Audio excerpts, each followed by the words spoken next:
잠언 15장 1절부터 6절까지 제가 읽습니다. 유순한 대답은 분노를 쉬게 하여도 과격한 말은 노를 격동하느니라. 지혜 있는 자의 혀는 지식을 선히 베풀고 미련한 자의 입은 미련한 것을 쏟느니라. 여호와의 눈은 어디서든지 악인과 선인을 감찰하시느니라. 올량한 혀는 곧 생명나무라도 패례한 혀는 마음을 상하게 하느니라. 아비의 훈계를 업신여기는 자는 미련한 자요 경계를 받는 자는 슬기를 얻을 자니라. 의인의 집에는 많은 보물이 있어도 악인의 소득은 고통이 되느니라. 아멘. 15장 1절에 유순한 대답은 분노를 쉬게 하여도 과격한 말은 노를 격동하느니라. 유순한 대답, 유순하다 그 말은 온유하다 혹은 부드럽다 이렇게 표현됩니다. 부드러운 대답은 분노를 쉬게 한다. 상대방이 내게서 이 분노하는 가운데 말을 한다. 그럴 때 우리도 함께 분노함으로 반응할 수 있다는 이야기지요. 그때는 서로 간에 이 과격한 말들을 통하여서 더 화가 급증하고 솟아나게 되어집니다. 상대방이 시시때때로 분노만 하고 말을 하는데 어떤 면에서 내가 부드러운 말만 한다 그러면 왜 나는 당해야 되느냐 이런 생각을 우리는 충분히 할 수가 있습니다. 너는 맨날 하고 싶은 대로 말을 다 뱉어내고 나는 왜 과격하게 나도 너처럼 과격하게 분노하면서 반응할 수 없냐? 나는 그런 자유가 없느냐? 물론 그런 자유가 있습니다. 그런 자유가 있어요. 그런데 상대방과 나와의 관계를 중심으로 생각하면 안 되고 하나님과 나와의 관계를 중심으로 생각하는 것이 옳습니다. 그런 입장에서 하나님 말씀은 하나님을 믿는 백성들에게 어떻게 하나님 앞에서 삶을 살아갈 것이냐를 알려주고 있는 것입니다. 저 사람과 나 사이에 저 사람은 분노해서 함부로 말하고 하는데 내가 저 사람의 화를 왜 진정시켜 줘야 되느냐. 내가 왜 저 사람의 듣기 싫은 말, 과격한 말, 공격적인 말, 판단하고 비판하고 정죄하며 달려드는 말에 나는 왜 유순한 대답, 부드러운 대답, 온건한 대답을 해주어야 하는가. 그렇게 해서 저 사람의 분노를 진정을 시키고 워워 진정해라. 그렇게 해줄 이유가 어디에 있는가. 실상은 본질적으로 그 사람 때문이 본질의 이유가 아니라 하나님 때문에 그러하다는 사실입니다.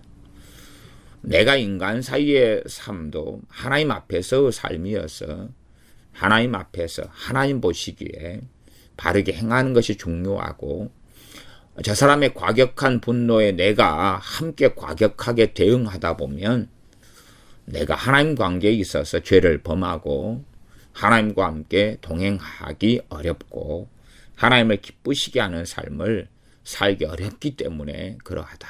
그러니 우리가 유감스럽게도 가정 안에서 가족 안에서 이 과격한 말을 쏟고 사는 사람들 또한 분노를 자주 내는 사람들과 함께 살아갈 때에 우리가 일방적인 피해자가 되는 문제가 아니라 오히려 더 하나님 앞에서 강자가 되어져서 유순하게 온건하게 그 다음에 이제 상대방을 책망할 때는 상대방의 이 분노가 잠잠게 되어졌을 때 지혜롭게 책망하는 게 필요할 것입니다.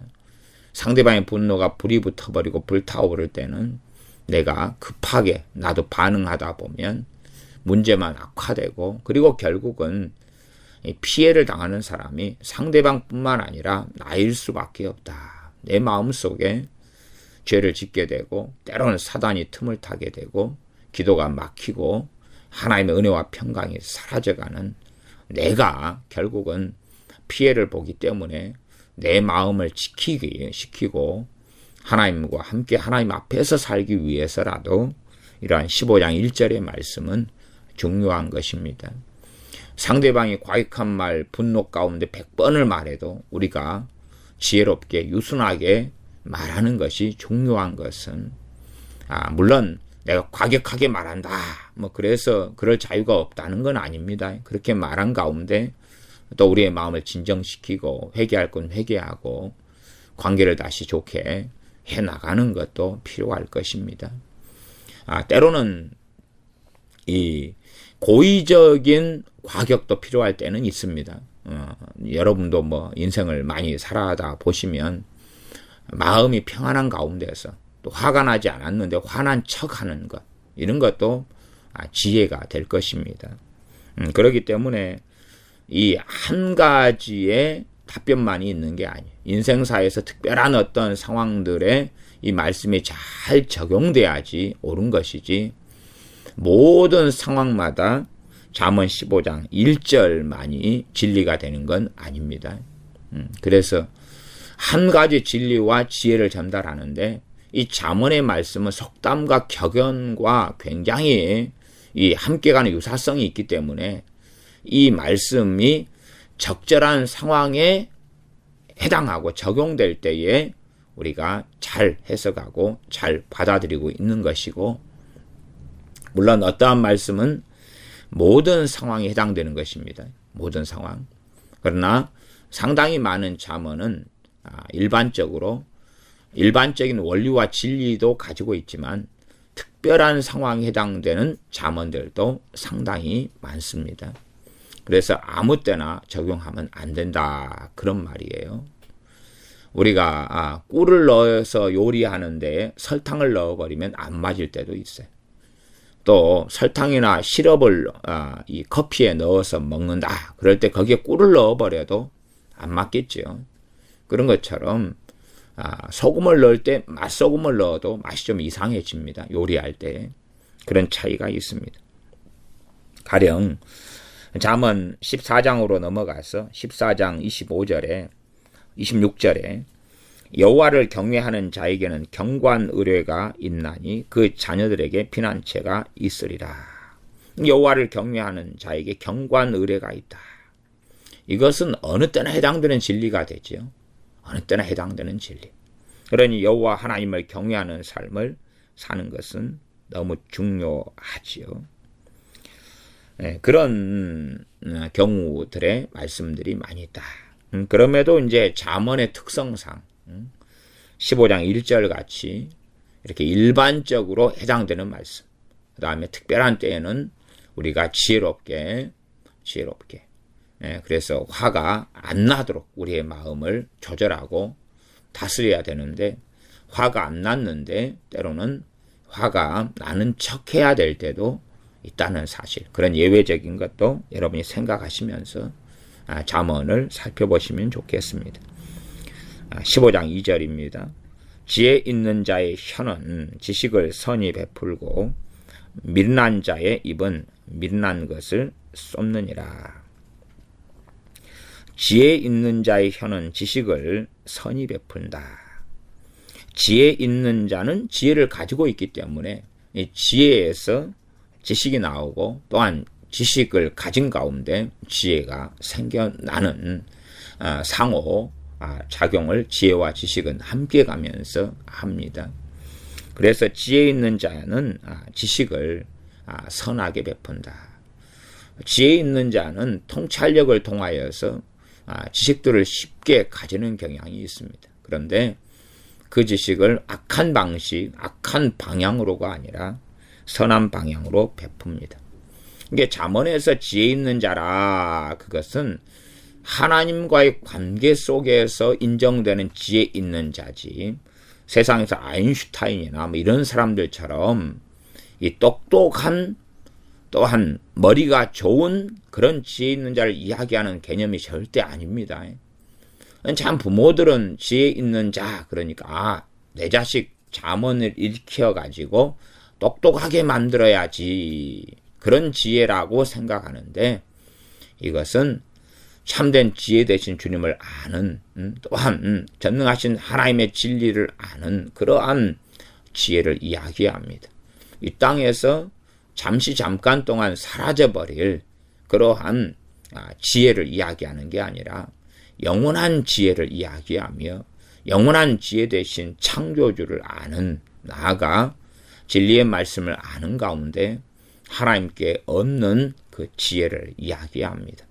그러니 하나님과의 관계성에서 지혜를 가진 자를 이야기하는 것이지 세상 지혜를 가진 자를 이야기하는 것이 아니라는 것은 기본적으로 알면서 말씀을 상고하고 읽어야 되겠습니다. 지혜 있는 자의 혀는 지식을 선하게 베푼다. 선하게 베푼다. 그 지혜 있는 자는 어떤 지식이 있더라도 그 지식을 올바르게, 선하게, 바르게 사용하는 것을 안다. 그 말이에요. 그러지 똑같은 지식이라 해도 안 좋은 쪽으로 쓸 수가 있는 거예요. 저 사람의 약점이 뭐다. 이렇게 알아요. 지혜 있는 자는. 그래서 저 사람의 약점을 어떻게 내가 덮어주고 어떻게 허물을 감싸줄까 하는 거다고. 저 사람의 약점이 있으니까 저 약점을 콱 찔러버려야지. 이게 권투 같으면, 권투 시합을 할 때 상대방이 이 오른손잡이면 왼손 쪽이 약하겠죠. 그래서 오른손잡이네 왼쪽을 공략해야지. 저 사람이 앞 시합에서 지금 왼쪽 옆구리에 공격을 받아가지고 왼쪽 옆구리가 아플 거야. 그럼 왼쪽을 공격해야지. 그런 것은 상관이 없는 거예요. 그잖아요. 전쟁을 할 때, 저쪽에 방비가 약해. 저쪽을 공격해야지. 그거는 상관이 없는 거예요. 근데 그거 말고, 일반적으로 이 지식을 악한 쪽으로도 사용할 수 있다. 그 말이에요. 저 사람은 막 성질이 나면 실수하고 잘못하고, 막 저 사람 자존심을 막 건들면 큰 소리를 쳐가지고, 그냥 뻥뻥하니까 자존심을 건드려가지고 약속을 남발하게 만들어야지. 그런 식으로 해서 지식을 선하게가 아니라 악하게도 사용하고 쓰고 베풀 수가 있다. 그 말입니다. 그러나 그것을 볼 때 이제 지혜로운 자는 그렇게 하지 않는다.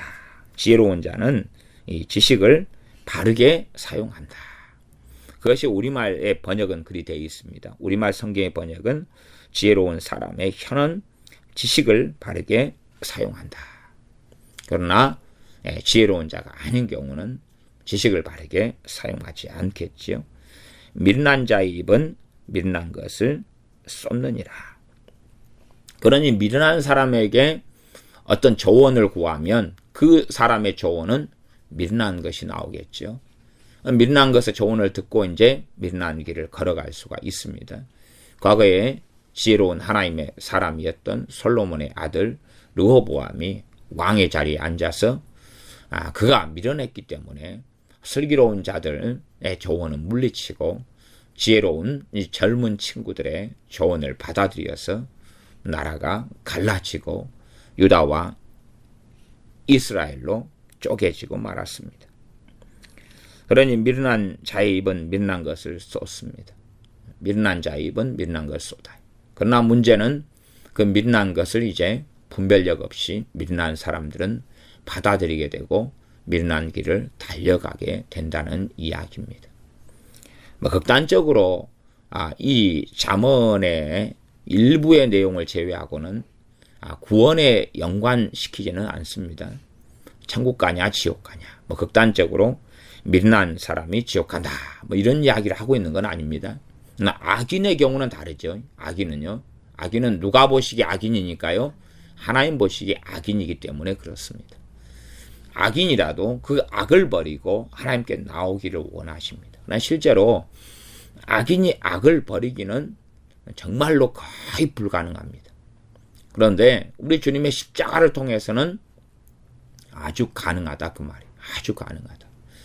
마약 중독자가 악인의 악을 마약 중독자는 불가피하게든지 어째든지 간에 마약 중독으로 인해서 중독이 걸린 다음에는 악인의 길을 걸어갈 수밖에 없어요. 마약하는 돈을 장만하려면 어떻게 해야 되겠냐 그 말이에요. 가정은 어찌 되겠느냐 그 말이에요. 이 중독이 굉장히 마약 중독같이 극심한 이유는 가족이든 부모 자식이든 형제든 남편이든 아내든 이 중독으로 인하여 돌아볼 수 없다는 거예요. 그들의 필요를 채우기보다 마약을 하는 자기의 필요를 채우는 것이 더 급박하다는 것입니다. 그래서 딴 방법을 가리지 않고 마약할 돈을 마련할 수밖에 없어요. 과거 노름 중독에 걸린 사람은 과거 옛날 이야기로 하면 자기 마누라든 자기 딸도 다 잡혀놓고 논밭 다 잡혀놓고 집 다 잡혀놓고 노름을 했습니다.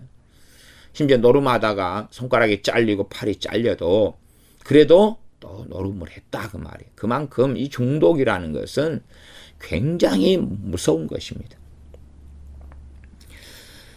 그러니 그러한 마약 중독을 누가 했다 그럼 어떻게 벗어나겠습니까? 그러나 우리 주님을 영접하고 믿고 또한 하나님의 은혜가 주어지고 때로는 이 홍콩의 이 여자 선교사님처럼 그렇게 방언의 은사가 임하고 방언의 은사를 방언을 하면서 마약 중독이 깨트려져 가서 온전한 사람이 되어지도록 그렇게 섬겼던 것처럼 하나님의 은혜는 가능하게 한다 그 말이에요. 그것이 얼마나 놀라운 우리 주 예수 그리스도를 통한 십자가의 은혜와 성령님께서 역사하시면서 행하시는 일인가.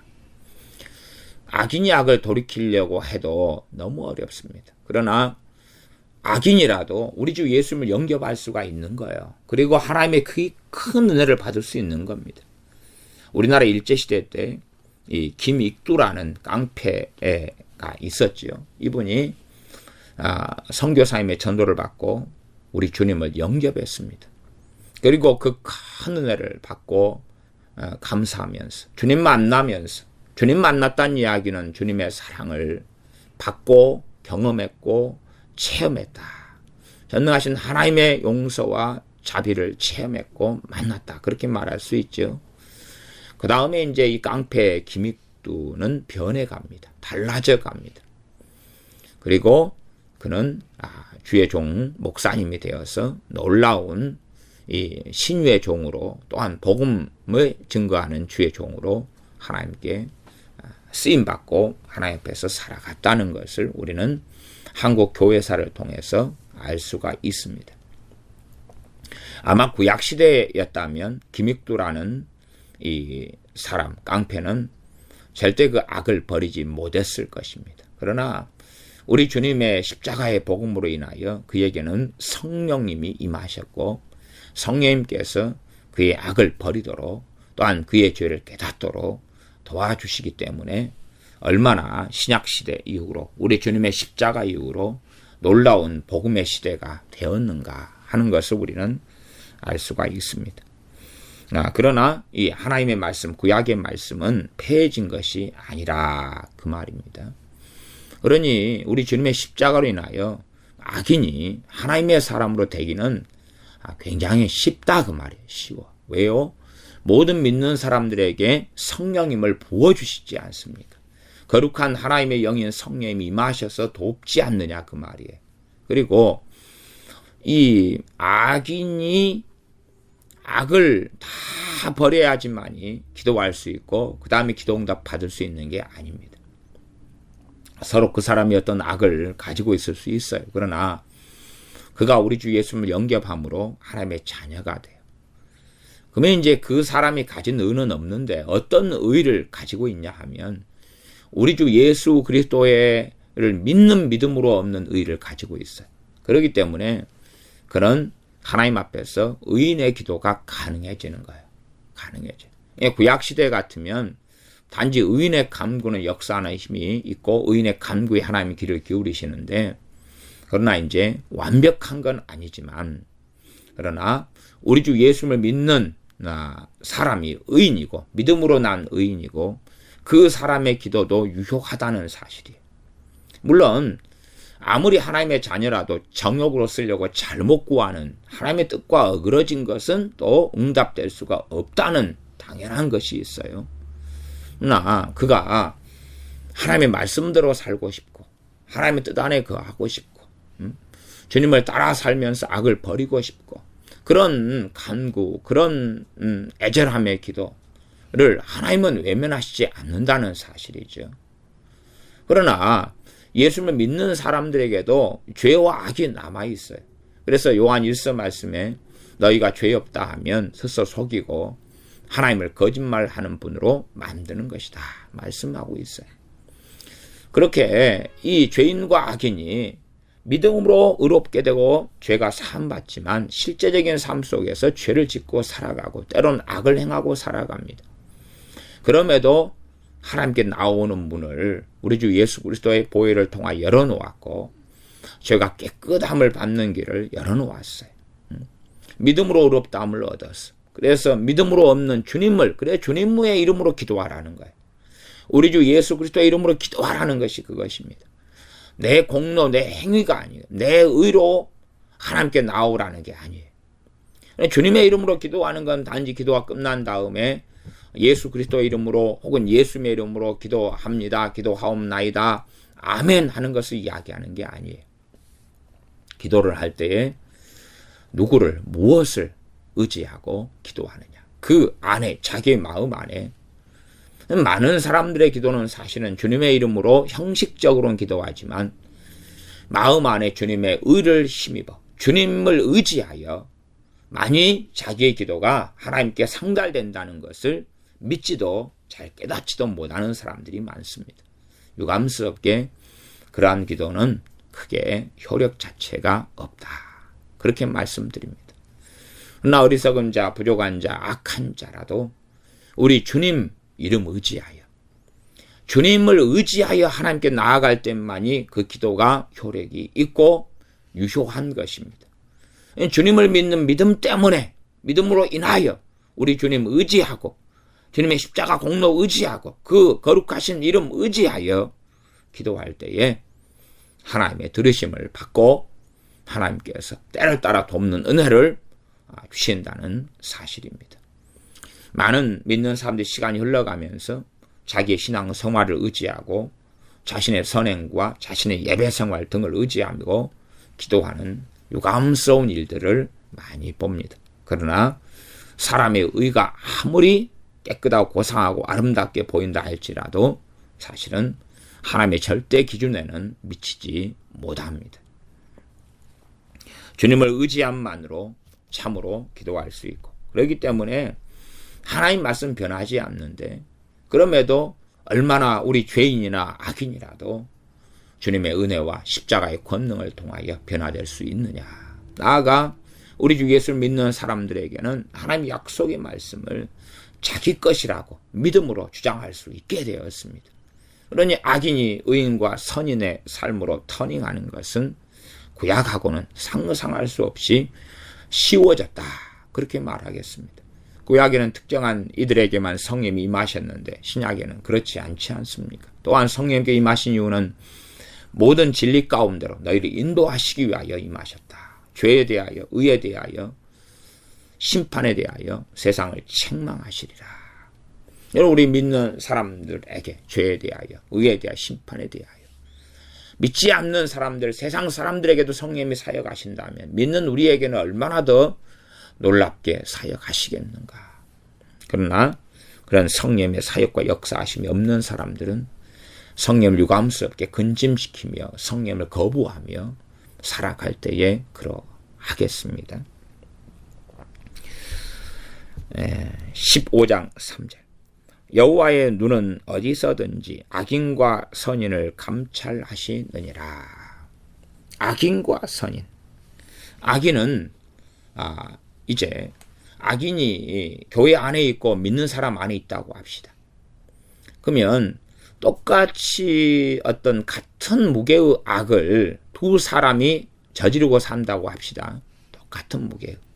근데 한 사람은 그 악을 버리기를 원하면서 하나님께 나아가고 한 사람은 그 악함 가운데 살지만 전혀 버리기도 원하지 않고 전혀 문제도 이상도 느끼지 않고 그리고 당당하고 그리고 그 악을 더 번식하고 번창게 되기를 원한다고 합시다. 둘 다 예수를 믿는 사람입니다.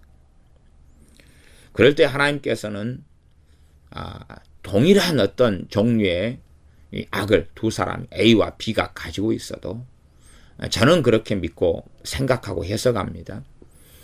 그 악을 버리기를 원하는 동일한 악을 가진 두 사람 가운데 악을 버리기를 원하는 사람을 하나님은 악인으로 보시지 않을 거다. 그리고 그 사람이 하나님께 간절히 나와왔을 때 악을 버릴 수 있도록 적극적으로 하나님은 성령의 역사하심을 통하여 도우실 거라고 저는 믿습니다.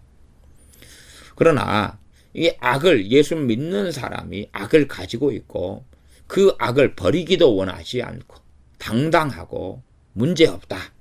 그런 가운데 그 악한 삶의 길을 계속 걸어 나가기를 원한다면 그 사람의 이 하나님의 자녀로서의 믿음은 오래가지 않을 거다. 그 사람이 그런다 해서 바로 그냥 예수를 영접하고 하나님의 자녀인데 하나님께서 제명시켜버리거나 생명책에서 바로 이름을 지워버린다고 저는 생각하지는 않습니다. 어느 정도까지 시간을 주실 거라고 저는 하나님의 인자하심과 자비하심의 근거에서 말합니다. 그래서 열매 없는 어떤 무화과 나무 등에 대하여서 3년까지 주님의 비유로서는 참아주시는 것을 압니다. 물론 비유지 정확한 3년이라는 시간을 이야기하는 건 아닙니다. 나아가서 또 3년까지 참아주었다가 뽑아버리라 했다가 다시 시간을 달라고 하니까 1년의 시간을 다시 유예해서 주는 것이 주님께서 말씀하신 비유였습니다. 그러면 얼마나 하나님의 인자하심과 자비하심은 우리의 생각보다 훨씬 더 크시다. 훨씬 더 놀라우시다. 그러지만 어쨌든 15장 3절 같은 말씀은 변하는 게 아닙니다. 그냥 어떤 사람이 형식적으로 예수를 믿었다. 그러니까 그 사람이 악인인데도 이제 괜찮아 하는 분은 하나님은 아니시다. 그 말이에요. 예? 그런 분은 하나님은 아니시다. 그러니 이런 15장 3절의 말씀이 우리 주님의 십자가의 복음이 섰다 할지라도 변하는 건 아니라 성령의 역사하심과 도우심을 통하여 악인이 의인되고 선인되고 또한 십자가는 주님의 사랑이고 하나님 아버지의 사랑이잖아요. 그 사랑을 폭포수같이 쏟아부어 주셔서 회심하고 돌아서고 회개하고 변화되기를 원하시는 거지요. 원하는 거죠. 그지? 악인이 어떤 사람이 악인 가운데 살인마다. 예? 막 사람을 갖다가 지금까지 한 10명을 찔러 죽였다고 합시다. 근데 그 사람이 예수님을 영접하고 예수님을 믿게 되었어요. 꼭 마수다 시몬 같은 유형처럼. 그리고 그 사람이 이제 하나님의 놀라운 사랑을 경험했고 주님의 십자가 대속의 사랑을 경험했어요. 그리고 하나님께서 원하시는 것이 10명을 칼로 찔러 죽인 살인마가 계속하여 사람을 칼로 찔러 죽이는 살인마의 길을 걷기를 원하시겠느냐? 그럴 리는 없고 또한 살인마의 길을 11명째, 12명째, 20명째, 50명째, 100명째 찔러 죽여도 아이고 괜찮아 이제 내 아들이 십자가에 죽었기 때문에 너는 그런 삶을 살아도 천국 가. 염려하지 마. 그렇게 십자가의 대속의 은혜를 이해하는 사람들이 유감스럽게 한국 교회에는 많다는 사실이에요. 그렇게 이해하는 사람.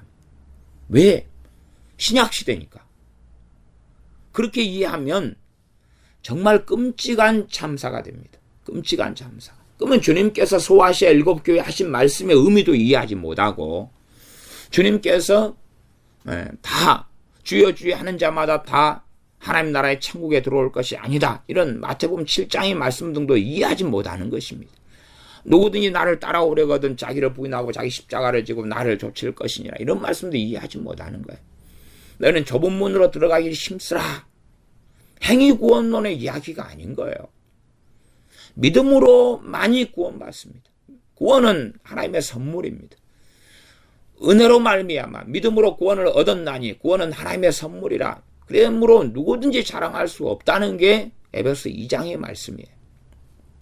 그러면 우리는 행위구원론에 빠져가는 걸 굉장히 주의하고 조심히 여겨야 됩니다.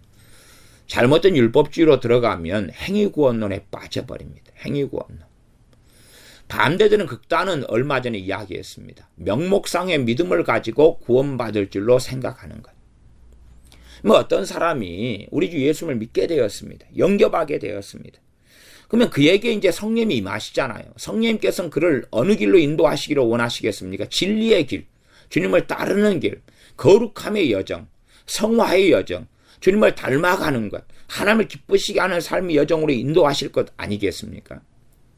그런데 그 사람이 예수님 영접하고 믿었는데 점점 못된 삶의 길로 걸어가고 있다.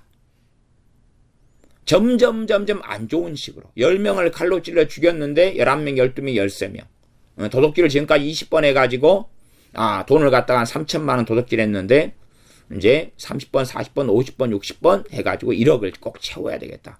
그런 길을 걸어가고 있다면 과연 그 사람을 주님께서 내가 너를 위해 십자가에 죽었다라고 인정하실 수 있겠느냐 그 말이에요.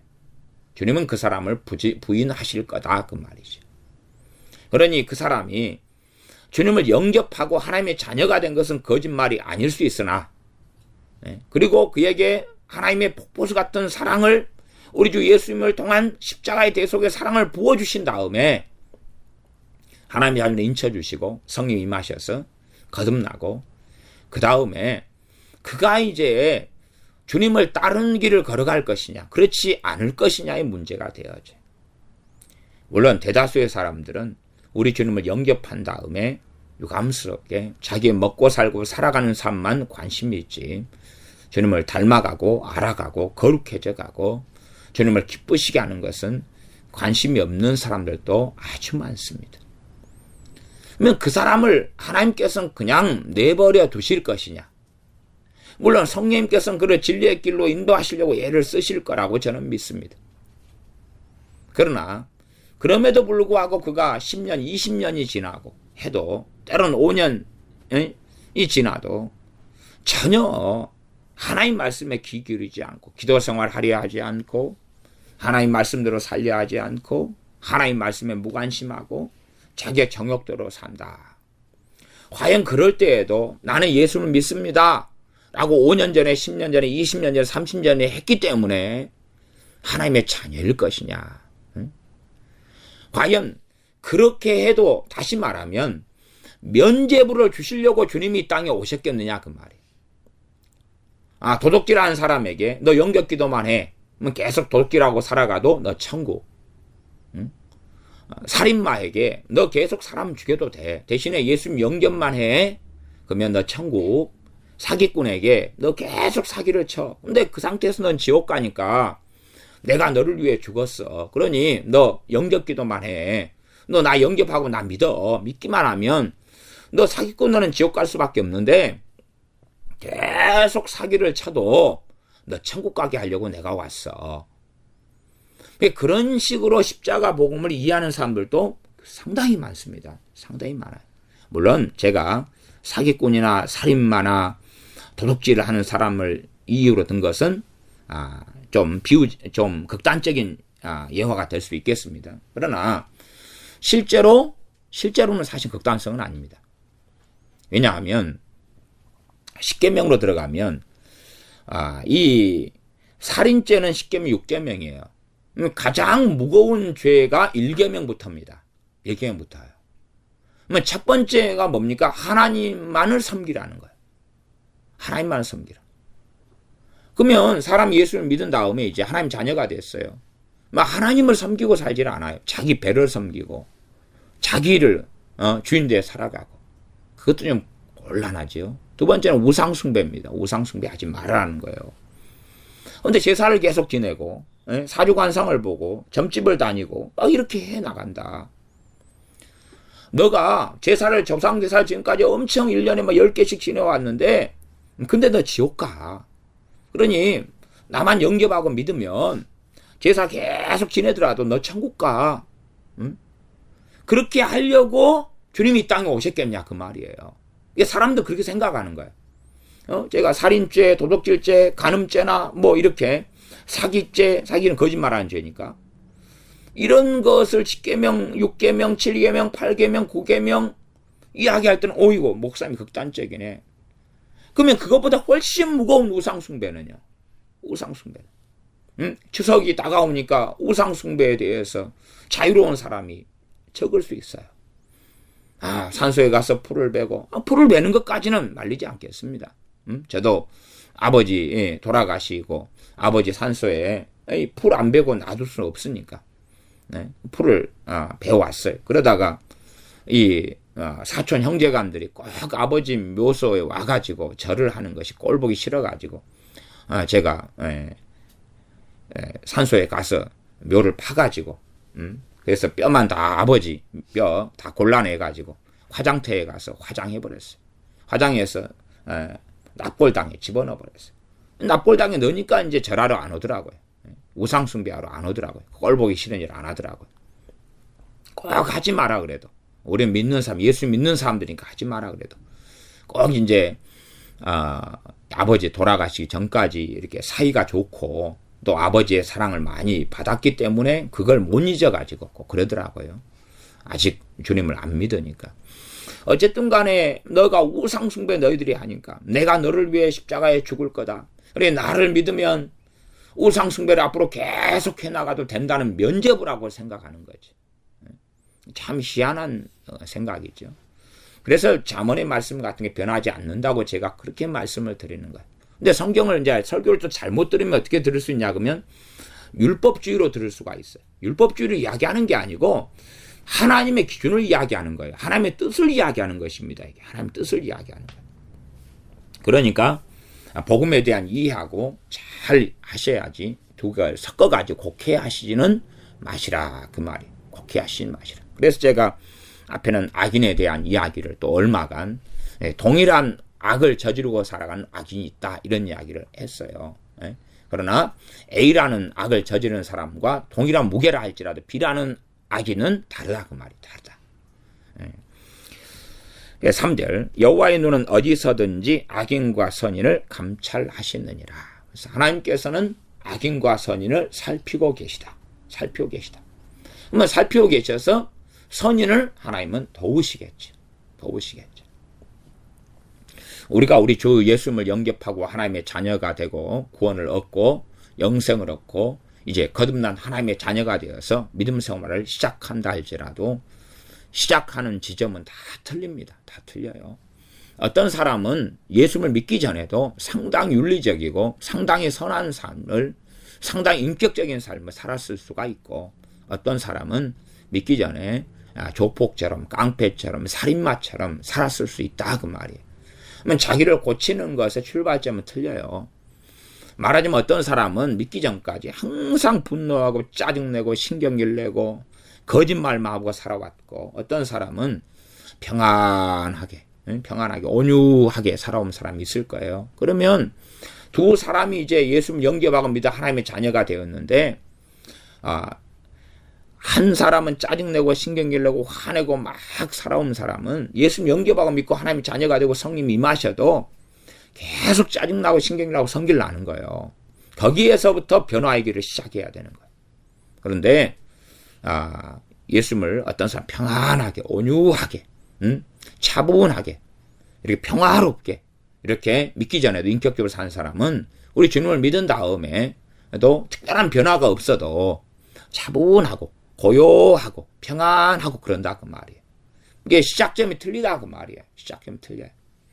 그러니까 어떤 면에서는요, 이 성질나고 짜증내고 신경질 내는 사람이 그냥 주님 앞에 분노를 회개하고 함부로 말한 걸 회개하고 엎드리고 말씀을 변화되고 은혜 받고 변화돼가지고 열심히 변화의 길을 달려왔어요. 3년을. 그래서 많이 변했어요. 가족이 볼 때도 친구가 볼 때도 막 당신 참 많이 변했네. 그랬고 그 다음에 한 사람은 신사적이고 온건하고 온유하고 인격적인 사람이 3년 동안 내내 자빠져 놀았어요. 다른 말로 하면 변화의 길을 걷지 않았어요. 그래서 3년이 둘이 같이 지났어요. 근데도 열심히 변해가지고 가족들이 당신 참 많이 변해서 한 사람이 더 떨어질 수도 있다 그 말이에요. 한 사람은 전혀 변화되지 않았는데도 오이고 자네가 더 낫네. 객관적인 성경 그럴 수 있다 그 말이에요. 그러나 하나님께서 누구를 더 인정하시겠어요? 변화되어 온 사람을 더 인정하실 거라 그 말이에요. 변화되어 온 사람을. 그래서 이 변화되지 않은 사람은 변화되지 않았는데도 불구하고 상당히 바르고 상당히 온건하고 상당히 인격적일 수 있는데 그는 하나님 앞에서 삶을 살지는 않았어요. 그러나 굉장히 안 좋고 못돼 먹었는데 변화의 길을 걸어온 사람은 하나님 앞에서 삶을 살아온 거예요. 그래서 사실 하나님 보실 때의 선인과 악인을 보신다면 이 두 부류 중에 누가 선인이냐 악인이냐 하나님 혹시 그렇게 보시는 관점이 있다면 명백하게 좀 더 부족한 사람이 선인으로 판명날 것이고 그렇지 않고 가만히 그냥 말하자면 자기 윤리와 자기 성격과 자기 경향성과 자기 인격으로 살아온 사람을 선인으로는 그래도 악인이라 그렇게 말할 수는 어려울지 몰라도 하나님 보실 때 선인으로 보시지는 않을 거라. 그렇게 우리가 이해해 볼 수가 있습니다. 여호와의 눈은 어디서든지 악인과 선인을 감찰하시느니라. 그러므로 우리가 악의 길을 걸어가고 달려가면서 하나님 도와주십시오. 이 악을 버리도록 도와주십시오. 긍휼히 여겨주십시오. 기도한다면 하나님은 그래도 정상을 참작하시고 긍휼히 여기시며 자비를 베푸실 것입니다. 그러나 악인의 길을 계속 악을 향해 달려가면서도 그래도 뜨뜻미지근하고 그러면서도 담대하고 그러면서도 아무 상관이 없고 그리고 하나님께 이제 하나님 이런저런 일을 도와달라고 기도한다면 하나님께서는 그 기도에 귀를 기울이지 않으실 것은 명백한 것입니다. 4절입니다. 올량한 혀는 곧 생명나무라도 패리한 혀는 마음을 상하게 하느니라. 혀가 중요하다 하는 것은 잠언에 굉장히 많이 반복되어진 말씀입니다. 혀는 말입니다. 말입니다. 그러니 말로 인하여 우리는 죄를 굉장히 많이 지을 수가 있습니다. 말로 인하여 사람을 살릴 수도 있고 죄를 지을 수도 있습니다. 저는 이 설교하는 설교가기 때문에 이 참 말인데 제가 하는 말은 일반적으로 설교지요. 설교의 결과가 판이 한 것을 보고 사실 옛날에는 놀랄 때들이 좀 있었습니다. 설교 결과가 판이하다. 그 말은 초청되는 집회에 가서 나 설교자로서 설교를 다른 교회 등에서 가서 하게 되면 또 때로는 목사님들을 모아놓고 설교도 하고 또 신학대학원 다닐 때는 새벽 기도회 때 교수님들과 또한 신학생들 200명 이렇게 모아놓고 설교를 할 기회들을 많이 가졌습니다. 그런 자리에 아무도 잘 안 서기 때문에 이제 기회가 저에게 많이 돌아와서 새벽에 강단에 신학대학원생 때 교수님들 앞에서나 또한 신학생들 한 200명 앞에서나 설교를 자주 했는데 설교를 하게 되면 결과가 다릅니다. 말하자면 동일한 설교를 200명이 들어요. 동일한 설교 200명이 듣고 누구는 마음이 상하고 누구는 회개가 일어나고 그럽니다. 이게 말하자면 누구는 은혜를 받고 누구는 성질이 나고 주님께서 말씀을 전하셨어요. 죄인과 이 세리들 그리고 창기들은 구원을 받아요. 근데 그 설교를 동일하게 듣고 바리새인들은 주님을 죽여버리고 싶어. 그러니까 이러한 15장 4절의 말씀도 일단은 자기식으로 이해해서는 안 됩니다. 자기식으로 이해는 뭐냐 하면 패리한 혀는 마음을 상하게 하느니라. 그리고 내가 아까 누구 말 듣고 속상했는데 어이 저 사람 혀가 패리한 혀야. 패리한 혀 그것을 이 가시돋친 말 그렇게도 번역합니다. 가시돋친 말. 내 마음이 상한 것은 저 사람의 말에가 사랑이 없었기 때문이야. 그러면 그건 자기 입장에서 이야기하는 거예요. 그러니까 그렇게는 성경 읽기를 하면 안 되는 거예요. 나에게 적용을 시켜야지 내 마음을 누가 속상하게 했다 해서 저 사람이 범인이야 그러면 안 되는 거예요. 속상하게 했다 그러면 우리는 어떤 말씀을 봐야 되냐 그러면 잠언 3장 23절 같은 말씀처럼 무릇 지킬 만한 것보다 너희 마음을 지키라. 내가 마음을 지키지 못해서 하나님 앞에 범죄했구나를 살펴야 되는 거예요. 그러니까 사람은 자기 중심으로 성경을 볼 수가 있어요. 그렇게는 보지 마시라 그 말이에요. 스테반 집사님이 설교를 했어요. 설교 듣고 난 다음에 돌로 들어서 스테반 집사님 쳐서 죽여버렸어요. 그 사람들 어떻게 생각했겠어요? 스테반 집사님을 원흉으로 생각을 했다 그 말이에요. 네가 우리를 성질나게 했기 때문에 우리가 죽인 거야. 너 잘못이야. 그랬다고 말이에요. 그런 것처럼 우리는 다 우리 입장이 있어. 이게 제가 어떨 때 목사님들 한 몇십 명, 한 20-30명 앞에서 한 20명 정도, 20명 됐을까요? 거기 설교를 했어요. 설교를 했더니 설교를 들은 다음에 거의 한 반반으로 나눠졌어요. 반반. 반은 목사님들이 눈물 흘리며 회개하는 걸 보기는 참 어렵습니다. 사실은. 목사님들은 생각외로 강팍하는 경우가 아주 많습니다. 근데 한 반절 가까이는 반절은 눈물을 흘렸다 보지는 않는데 그래도 한 3분의 1 정도는 울면서 회개가 일어났던 것 같아요. 그리고 이제 좀 그래도 감동을 받고 은혜 받았다 하는 분이 그 전체 합치면 반. 근데 나머지 반은 그다음부터 이제 저를 대적하기 시작하시더라고요.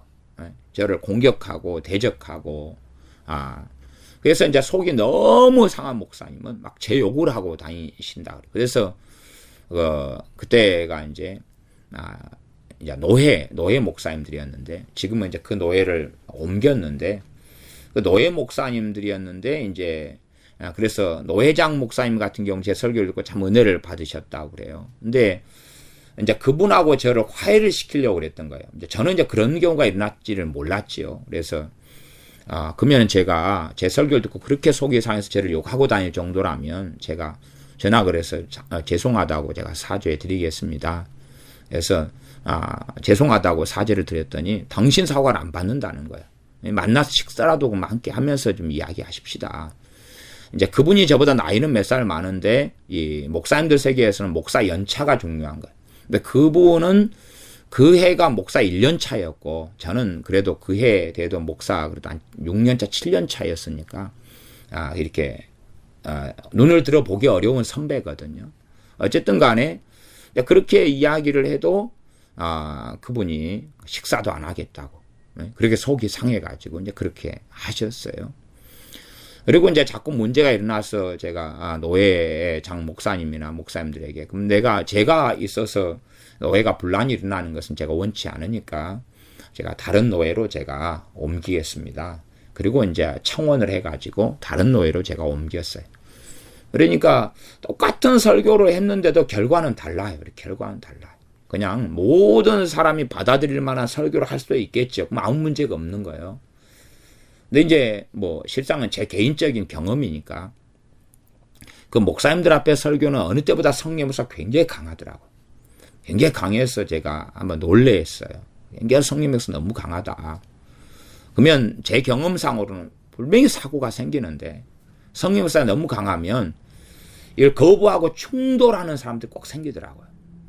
다 그냥 그 성령 역사 깨끗하게 받아들여져 가지고 막 은혜가 있고 회개가 있고 주님의 사랑을 경험하고 그러면 좋은데 안 그런 경우가 생겨서 성령 역사 강할 때는 그냥 핍박이 또 오겠구나 이렇게 감수하는 그러나 이제 교리적으로나 제가 정통 교리와 신학을 빠듯하게 잘 알고 있고 저는 그 가운데 머물러 있는 사람이기 때문에 특별한 비밀이나 숨기는 것 자체가 없고 저는 칼빈주의 신학 가운데 그러나 그 가운데 부족한 것도 알미니의 신학을 다 부인하는 것도 아니고 그래서 말씀 가운데 바른 예정, 바른 성도의 견인 또한 잘못된 견인은 부정하고 또 바른 자유의지는 인정하고 하나님의 작정과 주권을 믿고 또 전적 타락을 믿고 하는 이 칼빈주의자 과거에는 저는 칼빈주의자는 싫어했습니다. 옛날에는 말씀을 더 많이 알아가면서 이제 정말 근다고 알미니안 주의자를 이단으로 보지도 않고 사이비로 보지도 않습니다.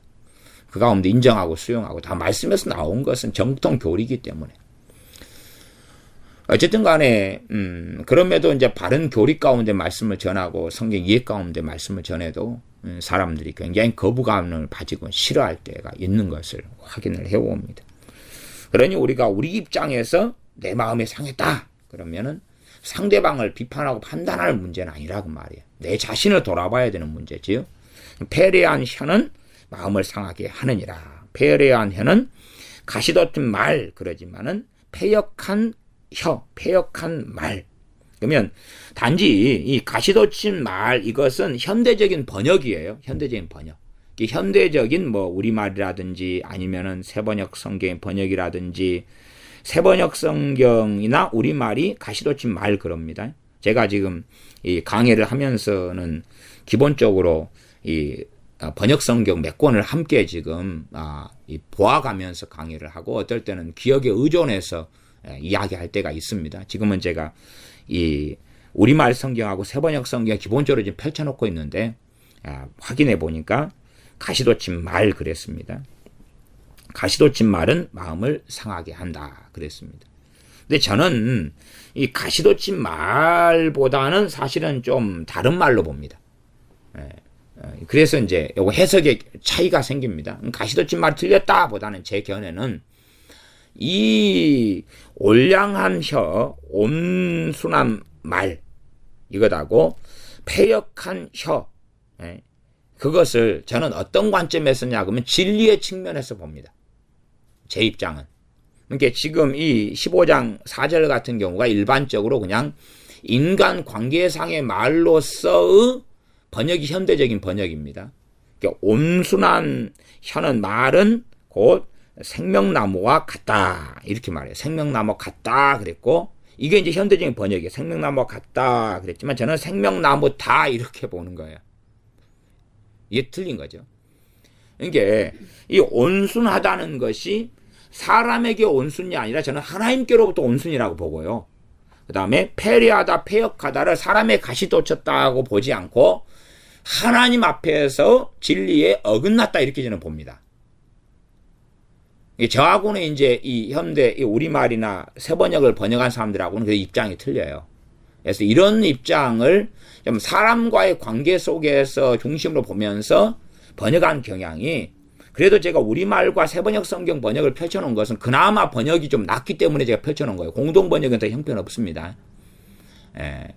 또 뭐 한글 킹게임 성경 번역도 사실은 형편이 없습니다. 어쨌든 그래서 좀 그나마 저는 가장 나은 번역 가운데 우리말 성경을 제가 꼽고 그 다음에 세번역 이런 식입니다. 참조로 현대 인해 성경 약간 조잡하지만 좀 그런 거 현대 어성경 또 뭐 이런 여러 번역본들 현대 쉬운 성경, 쉬운 말 성경 이런 것도 영어 성경들도 함께 참조해서 봅니다만은 뭐 영어 성경의 어떤 번역들은 메시지 성경 이런 것은 저는 성경으로는 인정하지 않기 때문에요.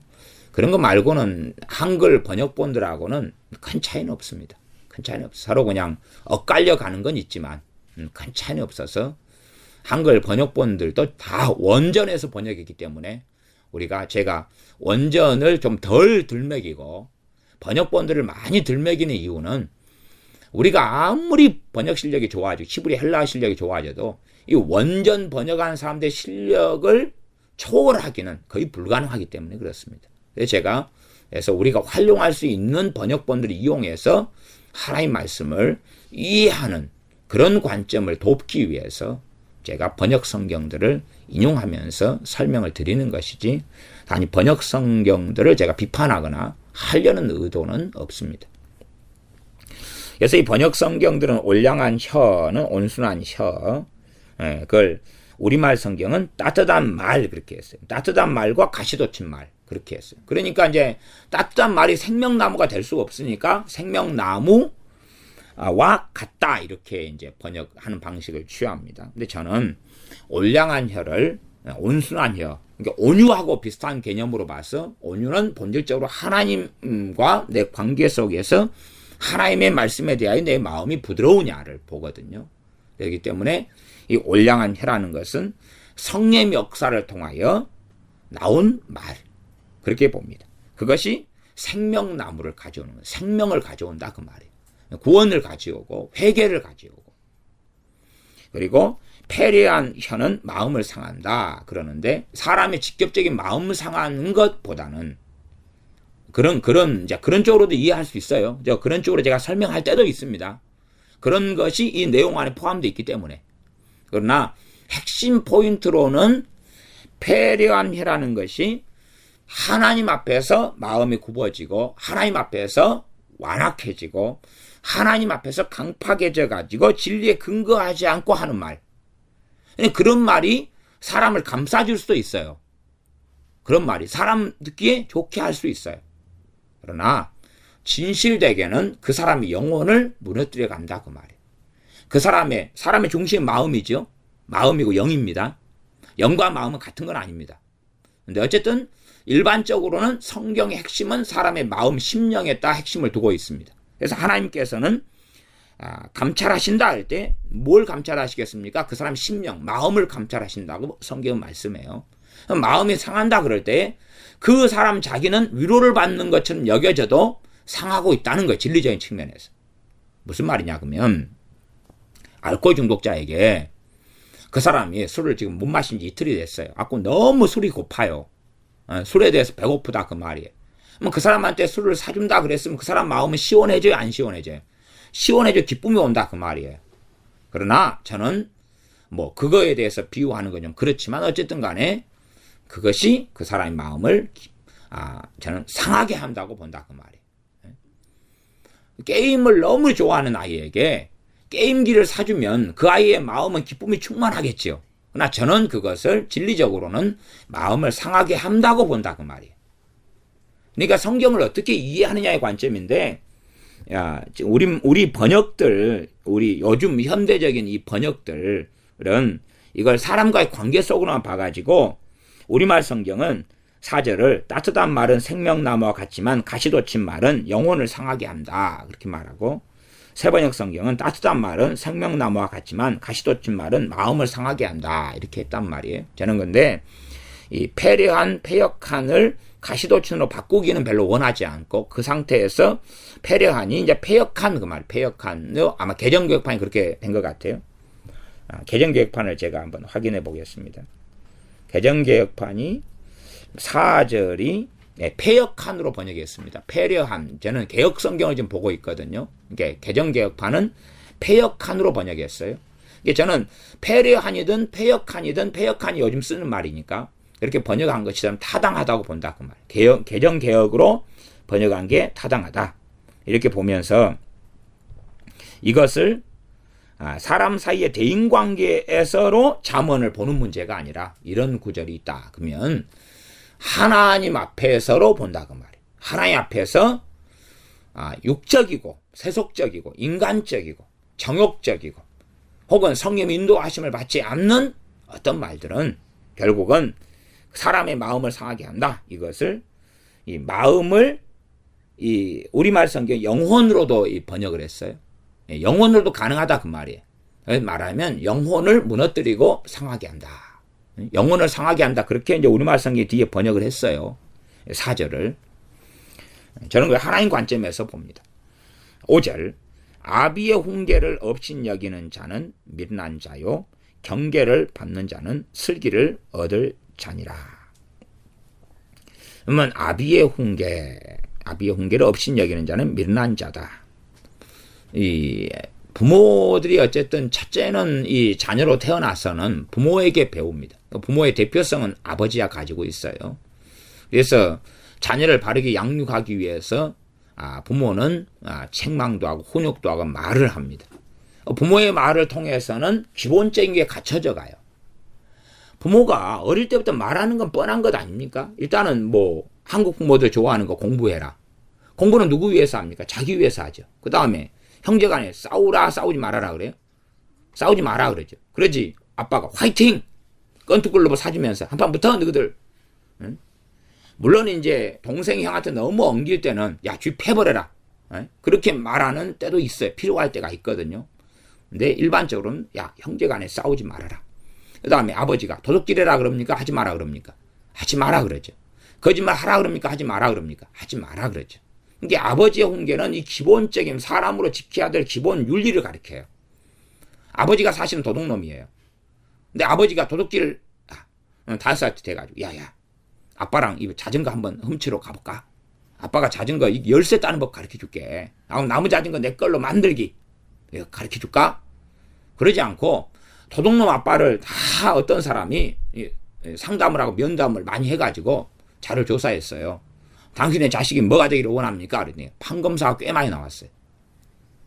그러니까 아니 당신이 도둑놈인데 또 이 감옥에 출소해가지고 또 도둑질하다 당신 아들한테 걸려가지고 검사 아들한테 걸리고 판사 아들한테 걸리면 쪽팔려서 어떻게 하려고요. 아이고, 내 자식 그렇게 되기 전에 끊어야지요. 말하자면 도둑질로 와서 판사 앞에 서보니까 누가 멋있어요? 판사가 멋있어요. 근데 자식이 판사 되고 싶은 거예요. 판사 되겠으면 좋겠는 거예요. 그러니까 아버지의 마음은 다 그런 거다 그 말이에요. 물론 자기 뜻대로 마음대로 다 살지 못해서 그렇지만 아비의 훈계의 기본은 윤리를 가르쳐요. 인간으로 살아가야 될 윤리를 가르치는 거예요. 자기는 그렇게 못 살더라도 야 급하게 말하지 말아라. 그런 거. 뭐 그런 거부터 시작해서 이 아버지의 훈계의 첫 번째 아비의 훈계에 대해서 여러 가지의 해석상의 문제가 있어요. 그 가운데 저는 상당히 포괄적이라고 보면서 첫 번째는 그 아비의 훈계가 상당히 자문에 많이 나왔잖아요. 첫 번째는 기본 인간 윤리를 이 부모가 자식을 사랑하기 때문에 사람다운 사람이 되기를 원한다 그 말이에요. 사람다운 사람. 뭐 거짓말하면 인간관계 무너지는 것을 아버지는 경험으로 알잖아요. 그리고 욕심을 많이 부리면 관계가 무너지는 거 알아요. 자기는 욕심 부리는 걸 못 버릴지라도 자식한테는 욕심 부려도 적당하게 부려라. 그 다음에 동생하고 싸우지 말고 네 목은 네 목만 먹고 만족하고 동생 것 탐내지 마. 동생은 동생 것 이렇게 가르칠 거 아니에요. 그런 식으로 탐심에 대해서 주의시키고 할 겁니다. 물론 그 가운데 하나님을 섬기지 않는 이제 아비들은 조상 제사 같은 것도 가르칠 수가 있을 거예요. 그러나 이제 그런 부분에서 여기서는 이 아비의 훈계를 할 때에 기본 개념으로 깔고 있는 것이 하나님의 백성인 이스라엘, 하나님의 백성인 이스라엘로서의 아비를 이야기하는 거예요. 이방인 아비를 이야기하는 게 아니에요. 그렇기 때문에 우상숭배 같은 것은 여기서 배제될 수밖에 없는 거예요. 하나님의 백성으로서의 아버지예요. 그런 훈계를 이야기하는 거예요. 이스라엘에게서. 그렇기 때문에 단지 아비를 어떤 개념으로 좀 더 보아야 되냐 그러면 윤리적인 부분은 평범한 아버지까지 제가 이야기했습니다만은 좀 더 축소시키면 이제 본질적으로 축소돼야지 맞습니다. 하나님을 경외하는 아버지입니다. 하나님을 경외하는 아버지입니다. 하나님을 잘 섬기는 아버지입니다. 뭐 그럼에도 불구하고 우리가 하나님 말씀을 알고 있으면 그렇지 않은 아버지라도 공경해야 됩니다. 공경하는 것하고 그 말을 다 따르는 것은 다른 것입니다. 부모가 야 추석 때다 제사 지내자 엎드려 차려라 그러면 공경하지만 따를 수가 없는 거예요. 따를 수가 없는 거예요. 그런 것까지 이해하면서 본질적으로 이 아버지는 하나님을 경외하는 아버지. 또한 우리가 아버지가 된다면 하나님을 경외하는 아버지로서 자녀를 훈계해야 된다는 사실. 그래서 아비의 훈계를 업신여기는 자는 미련한 자다. 그러니까 안 믿는 사람의 아버지를 둔 사람에게 적용을 시킬 수 있어요. 왜? 아버지가 우상숭배 이야기에도 업신여기는 건 아니잖아요. 그럼에도 뭘 가지고 있어야 되니까? 공경을 가지고 있어야 되니까. 그러나 일반적으로는 아버지가 옳은 이야기를 해요. 일반적으로는. 이제 내 머리가 커져가지고는 옳은 이야기를 못할 수가 있어요. 왜? 내가 더 많은 지식을 가지고 있을 수 있으니까. 자식이 컴퓨터 프로그래머면 아버지는 고기 맞아봤어요. 그러면 아버지 이 컴퓨터 프로그램이 이렇게 이쪽이 잘 작동 안 되는데 어떻게 할까요? 그러면 아버지가 뭐라고 그랬어? 네가 더 잘 알지. 내가 알겠냐. 근데 어떤 아버지는 그래 그러면 내가 볼 때 이것을 이렇게 해봐라. 아이고 아버지 진짜 알지도 못한 이야기 하지 마시오. 그럴 거 아니에요. 그러니까 일반적으로 어릴 때를 기준으로 한다면 어릴 때 자녀들이 바르게 양육되고 자라가는 자녀는 아비의 훈계를 업신여기지 않는 자녀, 한기똥으로 흘려버리는 자녀가 아니면 바르게 자라갈 수 있다는 것을 알 수가 있습니다. 그러니 우리 자녀를 아비의 훈계를 업신여기는 자녀로 키운다면 내 자녀는 미련한 자가 되고 맙니다. 대신에 세상적으로 영악할 수가 있어요. 공부는 잘할 수가 있어요. 그러나 이 미련한 자는 누구 앞에서입니까? 하나님 앞에서. 지혜와 미련은 하나님 앞에서 이야기해요. 하나님 앞에서. 그러면 이 미련한 자가 되는 것은 이 미련한 자는 하나님의 진리의 말씀을 알겠습니까? 모르겠습니까? 모르게 되는 거예요. 모르게 되는 거예요. 하나님의 진리의 말씀을 모르게 되는 거예요. 모르니까 지혜가 없고 하나님 말씀으로 나오는 여호와를 경외하는 것이 지혜의 근본이고 거기서부터 지혜가 시작되는 건데 그런 자녀가 될 수가 없고 미련한 자가 될 수밖에 없고 하나님 앞에서 인정받지 못하게 됩니다. 저는 이것을 지금 구원의 문제로 연결시키지 않습니다. 왜? 성경 본문이 구원의 문제로 연결시키지 않는데 그걸 연결시키면 안 되는 거예요. 연결시키는 본문이 나오면 그때는 그리 가는 거고, 그렇지 않을 때는 여기서 멈추는 거예요. 우리 믿는 사람이, 하나님 자녀가 어떻게 삶을 사느냐의 관점에서 말씀을 이해하고 보는 것이 옳고 타당하다. 경계를 받는 자는 슬기를 얻을 자니라. 이 경계를 한 번 받았다, 그래서 슬기를 바로 얻게 되는 건 아니기 때문에 얻을 자다고. 야, 경계를 받고 경계는 홍계지요. 책망이고 홍계예요. 경계, 홍계, 책망, 꾸지람, 경책, 이것이 뭐 토케아라든지 제가 전에 원어를 가지고 이야기를 많이 했죠. 이렇게 다 유사하게 쓰이는 단어다 그랬습니다. 경계를 받는 자는 슬기를 얻을 자니라. 얻은 자니라가 아니에요. 얻은 자가 아니라 받고 받다 보면은 이제는 어느 때가 되면 이 슬기를 얻게 되어진다, 이렇게 말하죠. 물론 이제 다른 번역 성경들은 그것하고 번역이 좀 다릅니다. 그래서 그런 것까지 다 이야기하면 여러분 좀 복잡해지실 거예요. 5절은 우리말 성경 읽어드리면, 어리석은 사람은 아버지의 훈계를 무시하지만, 이게 이야기하고, 현명한 사람은 꾸지람을 받아들인다. 그러니까 5절 같은 경우도 이 아비의 훈계를 없인 여기는 자는 미련한 자요, 그렇게 말했지만 우리말 성경은 어리석은 사람은 앞으로 빼버렸죠. 그러니까 저는 이 번역이 좀 미흡하다 이렇게 보는 거예요. 왜 그러냐 그러면 앞과 뒤에 있는 것이 현대 번역한 사람들 같다고 봤을지 모르는데 제가 볼 때는 같은 게 아니거든요. 왜냐하면 어리석은 사람은 아버지의 훈계를 무시하지만, 그러면 이제 내가 어리석은 사람이 아니려면 아버지의 훈계를 무시하지 말아야 된다. 근데 내 입장이 돼버리면 나는 이제 어른이잖아요. 우리는 일반적으로 어른이면 우리가 사는 삶에서는 아버지 훈계가 소용이 있어요, 없어요? 대부분 소용이 없습니다. 왜? 아버지는 옛날 사람이고 우리는 현대 사람이기 때문에 우리의 살아가는 영역은 우리가 더 잘 알아요. 전문 영역이라면 더 그래요. 가정과 삶도 마찬가지예요. 내 삶이고 내 가정이기 때문에 아버지나 부모가 보는 것이 틀릴 때가 아주 많아요. 그러니까 미련한 어리석은 사람은 이렇게 출발해버리면, 제가 볼 때 아비의 훈계를 없인 여기는 자는 이렇게 말할 때, 이게 저는 기본적으로 일단 자녀 교육으로 먼저 봤던 거예요. 그래서 아비의 훈계를 없인 여기지 않도록 자녀를 키워야 된다, 이런 입장. 어른이니까 우리가 이 성경을 보는 당사자가 자식이 아니란 말이에요.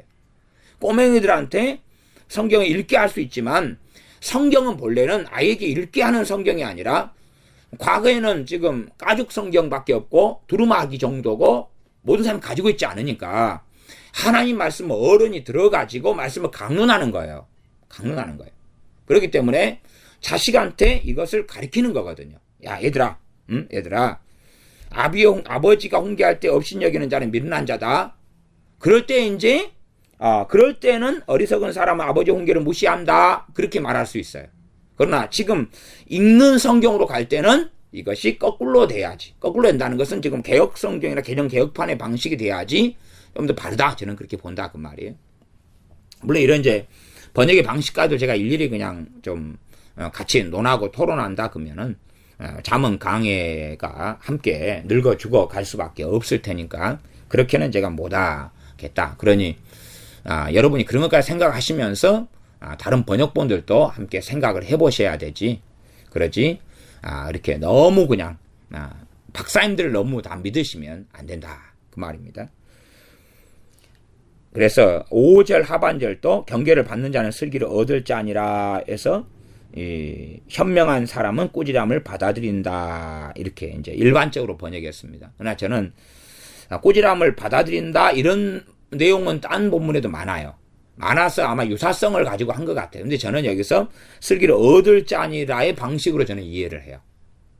요건 좀 약간 다른 말씀이다, 그렇게 저는 이해를 한다, 그 말이에요.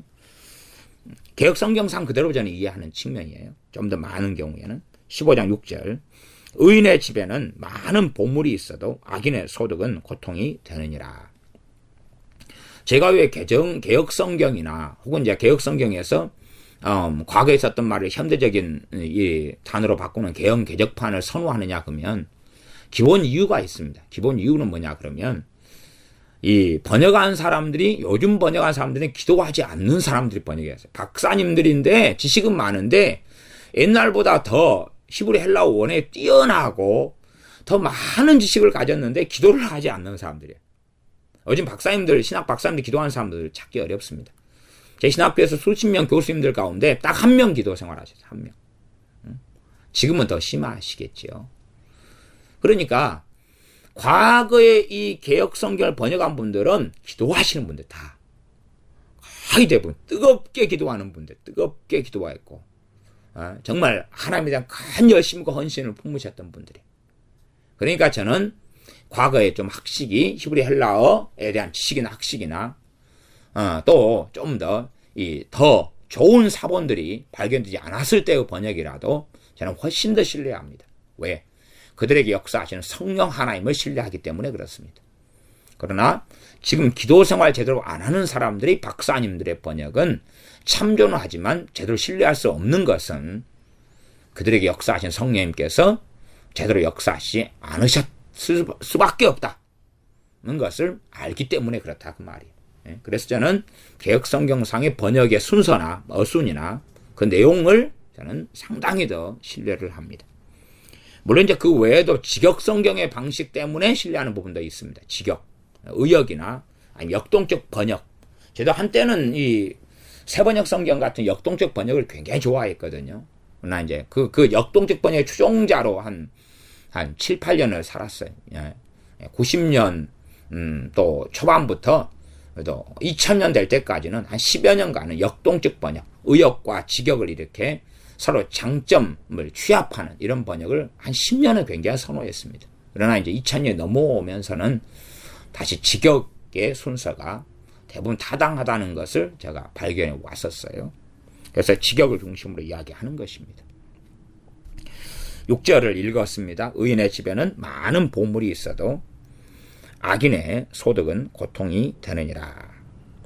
6절 같은 경우도 이 우리말 번역이나 새번역 번역은 그렇게 이야기합니다. 의인의 집에는 많은 보물이 있다를 의인의 집에는 재물이 많이 쌓이지만, 그 다음 새번역은 의인의 집에는 많은 재물이 쌓이나 같은 이야기죠.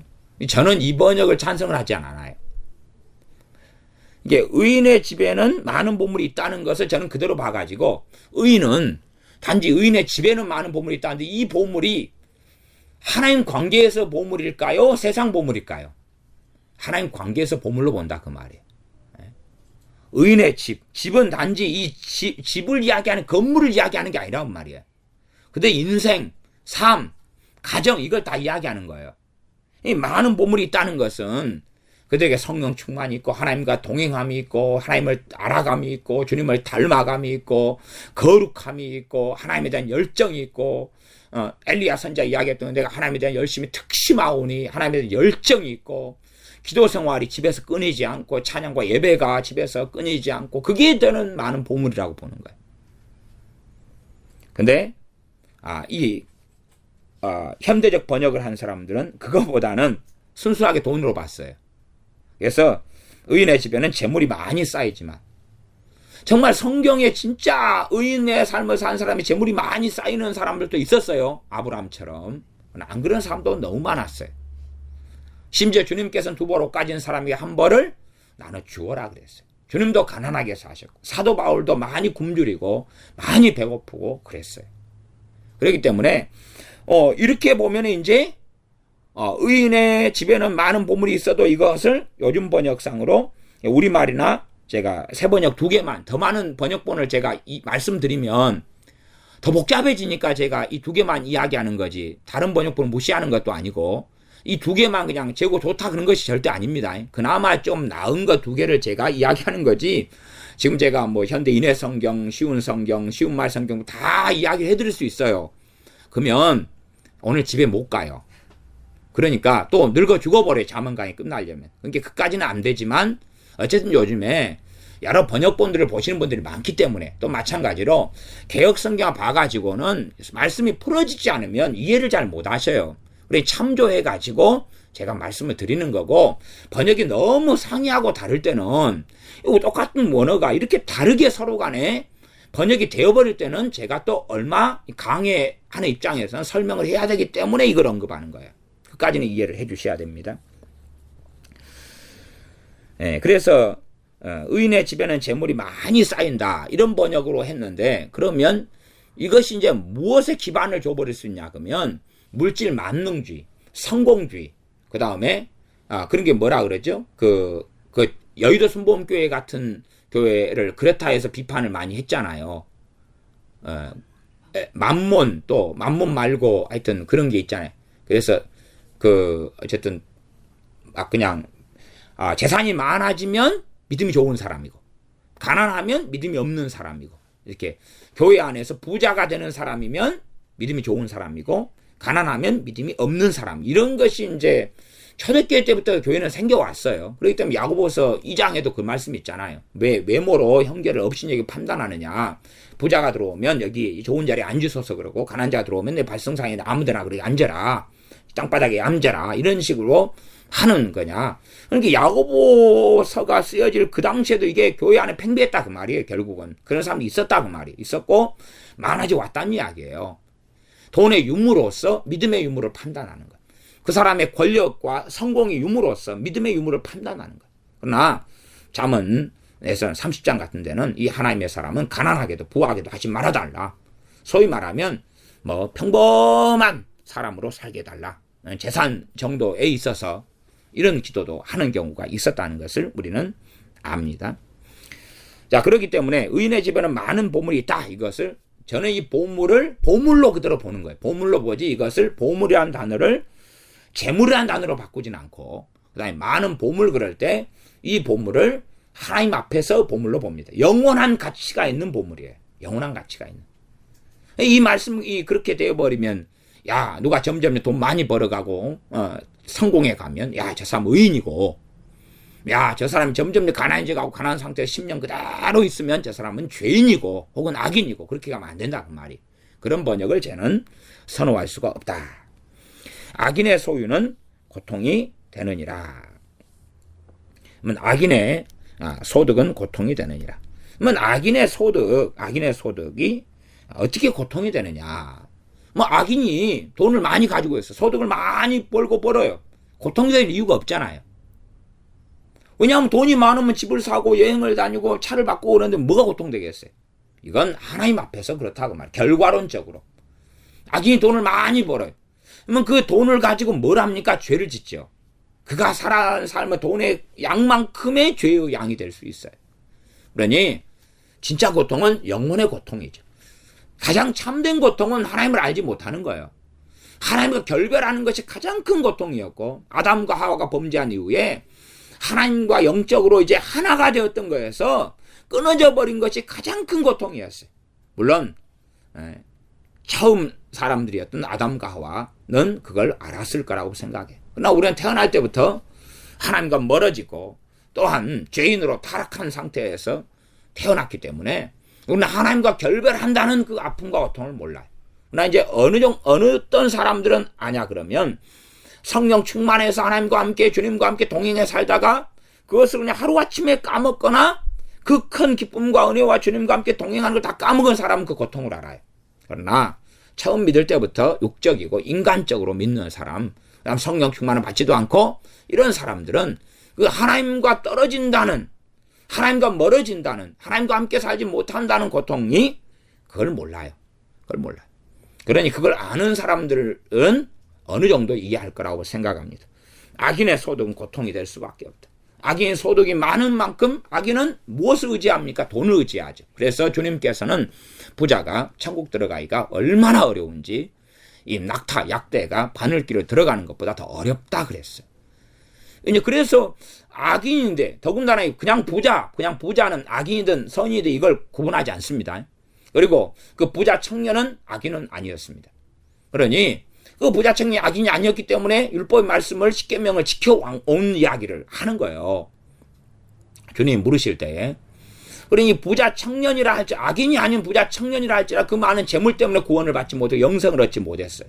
그래서 슬피 울며 돌아갔다고 그랬어요. 주님께서 야 부자 청년아 너가 그래도 나 그냥 영접기도만 한번 하면 돼. 그 재산 가지고 다 살고 살면서 좀 구제하고 봉사하고 우리 살면 돼. 그것이 현대적인 값싼 복음이에요. 그러나 재산을 다 버리고 주님을 따랐어야 돼요. 물론 그런 극단적인 일을 우리가 버릴 필요는 없습니다. 그러나 그 본질적인 의미는 이해하고 있어야 한다 그 말이에요. 본질적인 의미는. 그러면 부자 청년도 모든 재산 소유를 버리고, 왜? 그것이 자기의 주인이고 왕이고 자신의 인생의 중심이었으니까. 근데 그러면 악인은 구원받으려면 악인의 재물은 어떻게 해야 되겠냐 그 말. 악인이 그 많은 재물이 있다고 그걸 어떻게 해야지 구원받겠냐 그 말. 부자 청년도 그걸 다 버려야 됐다면, 가난한 자들에게 다 나눠주어야 됐다면, 행위구원론 이야기가 아니에요. 그렇기 때문에 악인의 이 소득은, 이 재물 소득은 고통이 된다라고 말씀하고 있는 것입니다. 기도하겠습니다. 아버지 하나님, 우리가 이 잠언의 말씀을 이해하고 해석할 때에 주님 없이, 성령님 없이 살펴보지 않게 도와주시고, 또한 잘못된 어리석은 율법주의에 빠지지 않도록 도와주시고, 또한 사람과의 관계성에서만 이해하는 게 아니라 참으로 하나님 앞에서의 말씀인 것을 알게 하여 주셔서 우리가 하나님께서 기뻐하시는 성령의 역사로 말하는 올량한 혀, 하나님 앞에서 온순한 혀를 가져서 생명나무가 되고, 또한 빛과 소금의 사명을 감당하게 하시며, 때로는 사람의 마음을 상하게 하냐 기분 좋게 하느냐가 아니라 하나님 앞에서 그 사람을 살릴 수 있도록 그렇게 주님으로부터는, 성령으로부터는 메시지와 지혜와 지식을 전달하는 하나님의 자녀가 되게 하여 주시옵소서.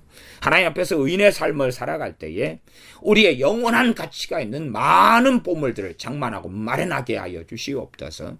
썩어져가는, 잠시 있다가 사라져가는 세상 보물이 아니라 너희 보물을 하늘에 쌓아두라 했던 것처럼 우리의 보물, 참으로 하나님과 동행하며 주님과 함께 살아가며 주님을 기쁘시게 하는 우리의 하루하루 한 걸음 한 걸음이 하나님 앞에 영원한 가치가 있는 보물이 되어지고, 그러한 보물을 쌓게 하여 주시옵소서.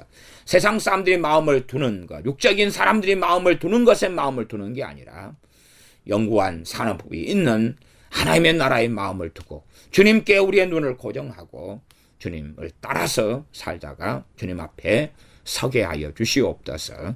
우리 주 예수님의 이름으로 기도하옵나이다. 아멘.